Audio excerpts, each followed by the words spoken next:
রথ শেষেই শয়নে যাচ্ছেন শ্রীবিষ্ণু, কবে, কোন তিথিতে? এই রাশিরা পাবেন আশীর্বাদ। দেবশনী একাদশী আষাঢ় একাদশী, পদ্ম একাদশী এবং হরিশায়নী একাদশী নামেও পরিচিত।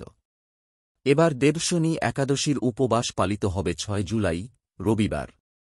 হিন্দু পঞ্জিকা অনুসারে প্রতি বছর আষাঢ় মাসের শুক্লপক্ষের একাদশী তিথিতে দেবশনী একাদশী পালিত হয়।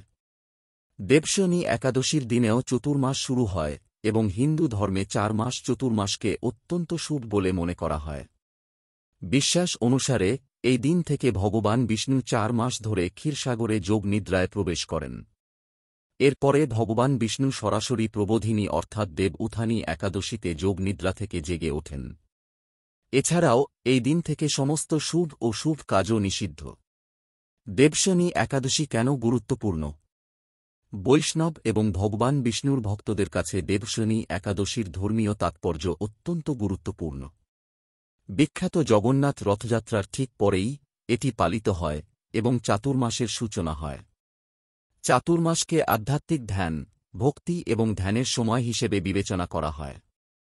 এই দিনে সকল ভক্ত একাদশী ব্রত উপবাস পালন করেন, ভগবান বিষ্ণুর পুজো করেন এবং বিষ্ণু সহস্রনাম জপ করেন। এই দিনটি যোগনিদ্রার সময় ভগবান বিষ্ণুর সুরক্ষায় নিজের মন ও আত্মাকে সমর্পণের প্রতীক। দেবশনী একাদশীর তিথি 5 জুলাই সন্ধে 6টা 58 শুরু হবে। তিথিটি 6 জুলাই রাত 9টা 14 শেষ হবে। 7 জুলাই ভোর 5টা 29 থেকে 8টা 16 পর্যন্ত দেবশনী একাদশীর উপবাস পালন করা হবে। দেবশনী একাদশীর পুজোর পদ্ধতি: এই দিন ও রাতে বিশেষ রীতিতে ভগবান বিষ্ণুর পূজা করুন। তারপর তাদেরকে হলুদ জিনিস, বিশেষ করে হলুদ কাপড় অর্পণ করুন। এরপর মন্ত্রগুলি জপ করুন এবং আরতি করুন। সুপ্তে তরি জগন্নাথ জগৎসুপ্তম ভবেদিদম, বিবুদ্ধে তরি বুদ্ধম চ জগৎ সর্বচরাচম। দেবশনী একাদশীতে আশীর্বাদ লাভ হবে, সামগ্রিক পাপ এবং সমস্যা ধ্বংস হয়। এছাড়াও ব্যক্তির মন পবিত্র হয়, দুর্ঘটনার সম্ভাবনাও এড়ানো যায়। ঈশ্বর কি সত্যিই ঘুমাতে যান? এই সময় সূর্য, চন্দ্র এবং প্রকৃতির শক্তি কম থাকে, যাকে দেবসজন বলা হয়। এই সময়ে তেজ তত্ত্ব বা শুভ শক্তির প্রভাব দুর্বল হয়ে যাওয়ার কারণে কাজে বাধা আসতে পারে এবং ফলাফল শুভ নাও হতে পারে। বিষ্ণুর প্রিয় রাশিফল বৃষ রাশি। বৃষ রাশি হল ভগবান বিষ্ণুর প্রিয় রাশিচক্রের মধ্যে একটি। এই রাশির জাতক জাতিকারা সৎ এবং পরিশ্রমী। এই রাশির জাতক জাতিকারা আত্মনির্ভরশীল এবং জীবনে সর্বদা ভারসাম্য বজায় রাখে এবং শান্তিপূর্ণ জীবনযাপন করে। এই রাশির জাতক জাতিকারা বুদ্ধিমান এবং চিন্তাশীল। শুক্র রাশির জাতক জাতিকারা আকর্ষণীয় এবং জনতার মধ্যেও তাদের পছন্দ হয়। তারা কঠোর পরিশ্রম করতে পিছপা হন না। ভগবান বিষ্ণুর কৃপায় এই জাতকরা সম্পদ এবং সামাজিক প্রতিপত্তি অর্জন করেন।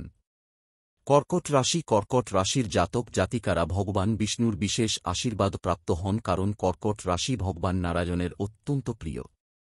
কর্কট রাশির জাতক জাতিকারা সংবেদনশীল, বুদ্ধিমান এবং তাদের পরিবারের প্রতি নিষ্ঠাবান। এই জাতক জাতিকারা তাদের কর্মজীবনে দুর্দান্ত সাফল্য অর্জন করেন। মিশুক প্রকৃতির এই ব্যক্তিরা সমাজে খুবই জনপ্রিয় এবং মানুষ তাদের সাথে মেলামেশা করতে চায়।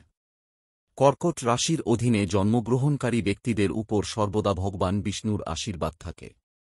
সিংহ রাশি। সিংহ রাশির জাতক জাতিকাদের উপর ভগবান বিষ্ণুর বিশেষ আশীর্বাদ থাকে। সিংহ রাশির জাতকরা আত্মবিশ্বাস এবং নেতৃত্বের ক্ষমতায় পরিপূর্ণ। সিংহ রাশির জাতকরা তাদের কঠোর পরিশ্রমের মাধ্যমে জীবনে প্রচুর অর্থ, সম্মান এবং সম্মান অর্জন করেন। ভগবান বিষ্ণুর আশীর্বাদ পেয়ে জাতকরা সারা জীবন উন্নতি ও সমৃদ্ধি লাভ করে। তাদের আশ্চর্যজনক দক্ষতার কারণে সিংহ রাশির জাতকরা সমাজে উচ্চ পদ লাভ করে। কঠোর পরিশ্রমের ভিত্তিতে তারা সর্বত্র সাফল্য লাভ করে। তুলা রাশি। তুলা রাশির জাতক জাতিকারা কোমল প্রকৃতির এবং ভারসাম্যপূর্ণ জীবনযাপন করেন। শুক্র রাশির জাতক জাতিকা হওয়ায় এই জাতক জাতিকারা আকর্ষণীয় এবং সুন্দর হন। তারা চতুরতা এবং বুদ্ধিমত্তার সাথে তাদের জীবনযাপন করেন। তারা প্রচুর সম্পদ এবং সমৃদ্ধি অর্জন করেন। তুলা রাশি এমন একটি রাশি যার জাতকদের উপর ভগবান বিষ্ণু এবং দেবী লক্ষ্মী উভয়েরই আশীর্বাদ থাকে। জাতকদের সামাজিক মর্যাদা শক্তিশালী থাকে।